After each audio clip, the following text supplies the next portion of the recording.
بسم الله الرحمن الرحيم. الحمد لله والصلاة والسلام على رسول الله وعلى آله وصحبه ومن والاه. برایان و خوشکانی خۆم، السلام عليكم ورحمة الله وبركاته. بابەتی سەری ساڵی تازە و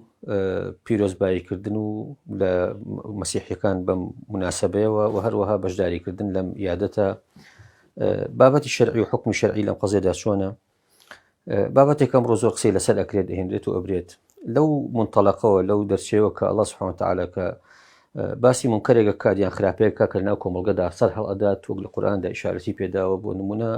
هیچێک لەوانە بابەتی کێشەیەک بازەکە کە پێی ئەوترێت کێشەی ئەصحاب السەبت، ئەو کێشەی کە لە ڕۆژی شەمبە لانی یەهودەکانەوە ڕوویداوە.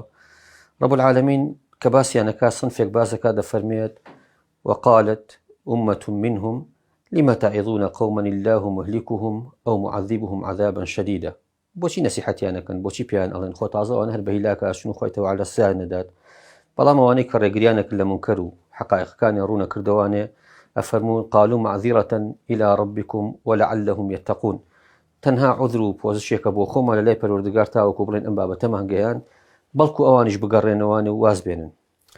ئەم بابەتە کە قەزەی کریسمس و یادی سەری ساڵی تازە و بەشداریکردنی ئەو خەڵکەیە و نەبێت ئەمە شتێکی تازە بێت، بەڵکو بە درێژایی مێژوو لە 1000 و ئەوەندە ساڵێک چەند سەد ساڵێک لە تاریخ ئومەی ئیسلامیدا خەڵکانی مەسیحی لەناو ئومەتی ئیسلامیە ژیاون، جەژنیان هەبووە، یادیان هەبووە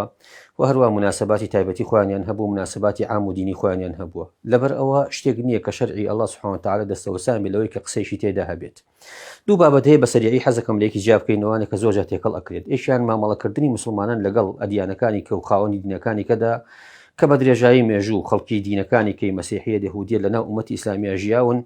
مادام محارب نەبوون و شەڕکرد نەبوون و دژ نەبوون لەگەڵ ئومەتی ئیسلامیدا، ماف و کۆمەڵک شتی خۆیانیان پارێزراوە، تەعاملیان لەگەڵا کراوە، تەعامل و هەر تەعامل هەر ئینسانیشکە مامەڵی لەگەڵدا کراوە، حتا لە ناڕەحەتی ژیاندا بەدەنگیانەوە چوون، یارمەتیان داون، پارەیان داونەتێت، دەستگیرۆییان کردوون، لە کەسابەتە بەشداریان کردو لەگەڵیانە، وەکو حرەکەیەک و جوڵەیەکی سروشتی ژیان ناکرێ ئەمە تێکەڵ بکرێت لەگەڵ بابەتی شکا کە بابەتێکە پەیوەندی بە عەقیدە و بە دین و بە مەنهەج و بە بیرروڕاوە هەیە. بۆیە ئەم دووشتە زۆرجار تێکەڵ ئەکرێت. خەڵکێک کە ئەڵێت ئەمە جائز نییە مباشرەتەن ڕووی ئەچێ بە ئۆدیۆی کە کەواتە چۆن مامەڵیان لەگەڵا بکرێت و ئێوە توندن و ڕقن لەگەڵیانەوە، ئەمە عیلاقەی بەوە نییە، ئەمە قەزەیەکە پەیوەندی بە دینداری و خواناسی ئینسانەکانەوە هەیە. ئەڵڵا سوبحانه وتعالە کاتێک کە باسی عیباد الرحمان ئەکات، بەندەکانی پەروەردگار کە بە عیباد الرحمان ناوی بردوون و گەورە ناوی هێناون، یەکێک لە صفاتەکانە فەرمێت والذین لا يشهدون الزور وإذا مروا باللغو مروا كراما. شاهد نابن یاخود زور نابن، نەئی بیستن نە تەماشای ئەکەن. زور علەمای ئیسلام تفسیریان کردووە، سەلەفی ئومەت تفسیریان کردووە. یەکێک لەوانە مجاهید کە قوتابی ئیمامی ئیبن عەباس بووە ڕزای خۆی لێبێت کە پێوتە تورجمانی قورئان، مجاهید ڕەحمەتی خۆی لێبێت دەفەرمێت ئەو زورە یەکسانە بە عیاد المشرکین، بریتیە لە جەژنی هاوبەش دەرەکان، هاوڵ بڕیاردەرەکان بۆ خوا. مسلمانان لەو جۆرە یاد و لەو جۆرە جەژنانەیە بەشداری ناکەن. بە هەمان شێوە ڕەبیعی کوڕی ئەنەس، بە هەمان شێوە ضەحاک، بە هەمان شێوە ئیبن سیرین ڕەحیمەه الله کە تەفسیری ئەو ئاەتەکە کە تابعین ئەمانە هەمووی خەڵکی گەورە و تابعین، ئەفەرمێت بریتیە لە شەعانی بریتی بۆ لە جێژنێک کە مەسیحیەکان کردویانە لە یەکشەممەی ڕۆژی پێش جەژنی فەسحا، ئەفەرمێ ئاهاتن چڵی خورمان ئەگر بەدەستەوانێ و بەو اعتیبارێک کە ئیسا سەلامی خوای لەسەر بێ لەو ڕۆژەدا چۆتە بەیت المەقدیسەوانێ، ئەفەرمێت ئەو زورەی کە خوا باسێکە ئەفەرمێت بەشداری نەکەن ئەو زورەیەکە ئەبێ مسلمان لێ بەدوور بێت. لەبەر ئەوە بابەتێکە ئینسانی مسلمانە بێ لی دوورکەوێتەوە، بە هیچ شێوەیەک بەشدار نەبێت یایدا ئەگەر خەمی قیامەت و ئاخرەتی خۆی هەبێ. ئیبن قەیمی جەوزی ڕەحیمەه الله ئەفەرمێت نەک هەر بەشداریکردن بەڵکو تەهنیئەکردن و پیرۆزباییکردن لە مشرکین لە جەژندا، ئەفەرمێت ئین سەلیمە صاحبه من الكفر، ئەگەر سەلامەت بێ لەوەی کە پێی لە دین بچێتە دەرەوانێ، فهو من المحرمات، یەقینەن قەدەغەکراوێشی ئەڵڵا شکاندووە ئەو کەسەی کە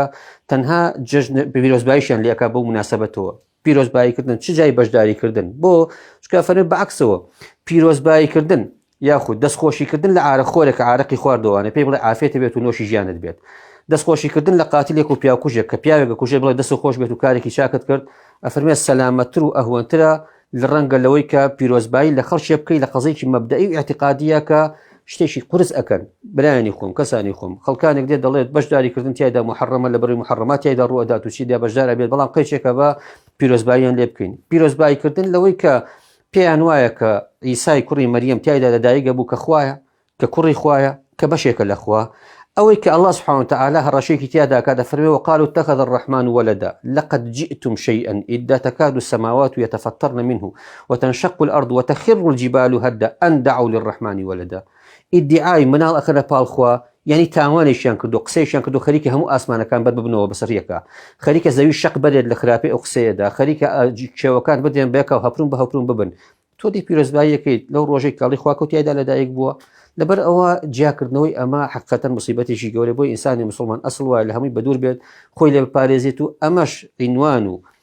تایتڵی ئیماندارەتی ئیمانە لەو ڕۆژەدا کە قەڵەباڵغی و خەڵک هەمووی ڕوئکات ئەم بابەتانە و خەڵک بەلایەوە تەبیعی بێت چ جای ئەوەی کە ئەم یادە کە بریتە لە یادی بە حسابی خۆیان لەدایکبوونی عیسای کوڕی مەریەم هەر خۆی بۆ خۆی خیدعەیەک و فێڵەکە لە مەسیحیەکانی شاکراوە چکە ئەم یادە یادێکی وەتەنیەکان بووە یادێکی بتپەرستەکان بووە پێش هاتنی مەسیحیەت و کاتۆلیک بۆ ئەوروپا بە تایبەتیش بۆ ئیتالیا کەوانە ڕۆژگارێکیان هەبووە گۆرانی بێژەکان تایدا بەڕوت و قوتیاتن گۆرانیان ئەوت خەڵک تایدا والعیاذ بالله فاحشە و جنسی جەماعیە کردیایدا خەڵک بەڕوتی ئەچوە سەرجادە تێکەڵاو ئەبوو لە دوای ئەوەی کاتۆلیک چوە ناو ئیتالیاوە ڕۆمانیەکان و ئەمثالی ڕۆمانیەکان ئامادە نەبوون دەست لە هەموو یادەکانی خۆیان هەڵبگرن وازی لێبێنن بۆیە هاتن گۆڕیان وتیان نەکەین بە یادێکی مەسیحیەڵن تایدا عیسا لەدایک بۆ خەڵک ڕۆژەیەدا احتیفال بکات ئەمەی خەڵگەیکە ئەمەیە پەیوەندی بە مەسیحیەتی شەونیە پەیوەندی بە بەشداریکردنی مەسیحەکان شەونیە لەبەر ئەوە واجبی سەرشان ئینسانی مسلمانە کە بە تەمای دین و بە تەمای قیامەت و بە تەمای دوا ڕۆژی خۆی بخۆی لێ پارێزێت نفسیەتیشمان وەکو نفسیەتی هاوڵانی پێغەمبەری خوا بەسەڵات و سەلامی ئەڵڵای لەسەر بێت کە کاتێک پێغەمبەری خوا عەلەیهی سەڵاتو وسەلام ئەنەسی کوڕی مالیکە فەرمی هاتن ئەو مەدینەوە دوو ڕۆژیان هەبوو تایدا خۆیان ئەگۆڕی و ئاهەنگیان ئەژێڕا و مناڵە ورکە و خۆیان بابڵیان کردە حەفلە و ئاهەنگ پێغەمبەری خوا عەلەیهی سەڵاتو وسەلام فەرمی ئەم دوو ڕۆژە چیوتیان ئەمە دوو ڕۆژە لە جاهیلیەتدا ئەم ئیشە کراوە پێغەمبەری خوا عەلەیهی سەڵاتو وسەلام فەرمی بەڵام خوای تەعالا ئەو دوو ڕۆژەی بۆ گۆڕین بە جەژنی ڕەمەزان و قوربان ئیتر نەهاتن وەکو کاتۆلی وەکو مەسیحیەکانی ئیتالیا